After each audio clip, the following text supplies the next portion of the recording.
नमस्कार मित्रांनो, नवीन वर्षाच्या सुरुवातीलाच शेतकऱ्यांसाठी मोठी खुशखबर। मित्रांनो, राज्य सरकारच्या माध्यमातून एक नवीन शासन निर्णय घेण्यात आला आहे आणि या शासन निर्णयामध्ये स्पष्टपणे उल्लेख करण्यात आलेला आहे। पूर्वीचा दर आणि आता वाढ म्हणून शेतकऱ्यांना दिला जाणारा दर यामध्ये खूप मोठ्या प्रमाणामध्ये तफावत आहे आणि आता वाढीव दर म्हणून प्रति हेक्टरसाठी 36,000 रुपयांची मदत शेतकऱ्यांना दिली जाणार आहे। 3 हेक्टरचा मर्यादा ठेवण्यात आलेला आहे। बहुवार्षिक पिकासाठी किती आहे, जिरायत भागासाठी किती आहे आणि बहुवार्षिक पिकासाठी किती असणार आहे। बागायत, बहुवार्षिक आणि जिरायत यामध्ये जे शेतकरी बसत आहेत त्यांना प्रति हेक्टर किती रुपयांची मदत दिली जाणार आहे। नवीन शासन निर्णय 1 जानेवारी 2023 रोजी म्हणजेच आज घेण्यात आलेला आहे। तुमच्यासाठी अतिशय महत्त्वपूर्ण हा जीआर आहे। नक्की शेवटपर्यंत पहा। तत्पूर्वी चॅनलवरती पहिल्यांदाच आला असाल तर चॅनलला सबस्क्राइब करून बेल नोटिफिकेशनला क्लिक करा। चला तर मग व्हिडिओ सुरू करूया।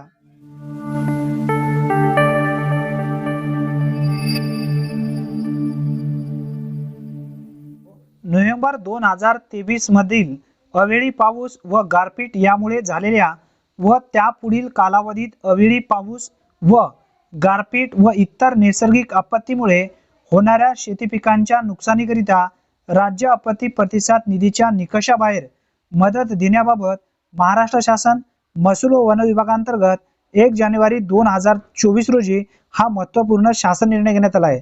मित्रांनो, आता या शासन निर्णयामध्ये जो वाढीव दर आहे शेतकऱ्यांना दिला जाणारा हेक्टरी किती रुपयांचा असणार आहे हे समजून घेणे आवश्यक आहे। नोव्हेंबर 2023 मध्ये अवेळी पाऊस व गारपीट यामुळे झालेल्या व त्यापुढील कालावधीत अवेळी पाऊस व गारपीट व इतर नैसर्गिक आपत्तीमुळे होणाऱ्या शेती पिकांच्या नुकसानीकरिता राज्य आपत्ती प्रतिसाद निधीच्या निकषाबाहेर मदत करण्याकरिता मंत्रिमंडळाने दिनांक 19/12/2023 रोजी झालेल्या बैठकीत घेतलेल्या निर्णयानुसार नोव्हेंबर 2023 मधील अवेळी पाऊस व गारपीट त्यामुळे झालेल्या व त्यापुढील कालावधीत अवेळी पाऊस व गारपीट व इतर नैसर्गिक आपत्तीमुळे होणाऱ्या शेती पिकांच्या नुकसानीकरिता राज्य आपत्ती प्रतिसाद निधीच्या निकषाबाहेर मदत देण्याबाबतचा शासनाचा आदेश निर्गमित करण्याची बाब विचाराधीन होती। मित्रांनो, आता जो वाढीव दर आहे हेक्टरी किती रुपयाने दिला जाणार आहे, SDRFचा मदत किती असणार आहे हे समजून घेणं आवश्यक आहे। नोव्हेंबर 2023 मधील अवेळी पाऊस व गारपीट यामुळे झालेल्या व त्यापुढील कालावधीत अवेळी पाऊस व गारपीट इतर नैसर्गिक आपत्तीमुळे होणाऱ्या शेती पिकांच्या नुकसानीकरिता बाधित शेतकऱ्यांना राज्य आपत्ती प्रतिसाद निधीच्या निकषाबाहेर मदत देण्याकरिता खालील प्रमाणे वाढीव दराने निविष्ठा अनुदान स्वरूपात मदत प्रदान करण्यास शासनाची मान्यता देण्यात येत आहे। मित्रांनो, आता शासन मान्यता या ठिकाणी देण्यात आलेली आहे। आता समजून घ्या बहुवार्षिक पिकासाठी किती, त्यानंतर जिरायत भागासाठी किती आणि बागायतसाठी किती। आता या ठिकाणी उल्लेख करण्यात आलेला आहे जिरायत पिकांच्या नुकसानीसाठी जो मदत होता तो पूर्वी किती होता, 8,500 रुपये प्रति हेक्टर। 2 हेक्टरचा मर्यादा या ठिकाणी ठेवण्यात आलेला होता। आता यामध्ये वाढ करून आता 13,600 रुपये प्रति हेक्टर।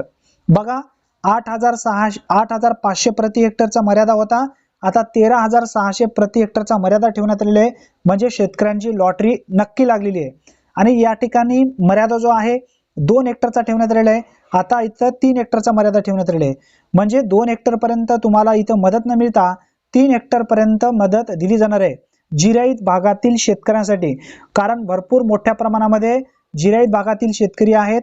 अशा शेतकऱ्यांना आता प्रति हेक्टर 13,500 रुपये 13,600 रुपये याप्रमाणे मदत दिली जाणार आहे आणि 3 हेक्टरचा मर्यादा ठेवण्यात आलेली आहे।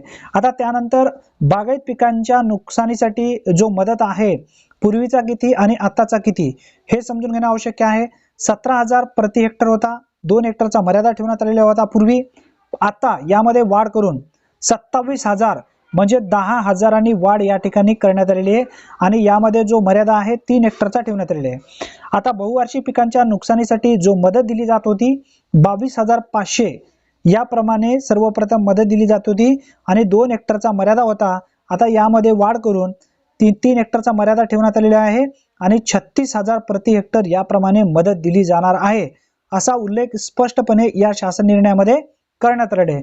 राज्यपती परिषद निधीमधील विहित निकषा व्यतिरिक्त अथवा दरापेक्षा अधिक दराने देण्यात येणाऱ्या मदतीची रक्कम वरील विवरणपत्रात दर्शविण्यात आल्याप्रमाणे राज्य शासनाच्या निधीतून त्या लेखा शीर्षकाखाली खर्च करण्यात यावा. आता मित्रांनो, ही जी निधी आहे थेट आधार कार्ड संलग्नशी बँक खात्यामध्ये तुमच्या येणार आहे. अतिशय महत्त्वपूर्ण हा शासन निर्णय. शासन निर्णय तुम्हाला जर पाहिजे असेल तर व्हिडिओच्या डिस्क्रिप्शन बॉक्स मध्ये लिंक दिलेली आहे किंवा www.maharashtra.gov.in या संकेतस्थळावरून सुद्धा तुम्ही डाउनलोड करू शकाल. धन्यवाद मित्रांनो, पुन्हा भेटूया नवीन व्हिडिओमध्ये नवीन माहितीसह. तोपर्यंत जय हिंद, जय महाराष्ट्र.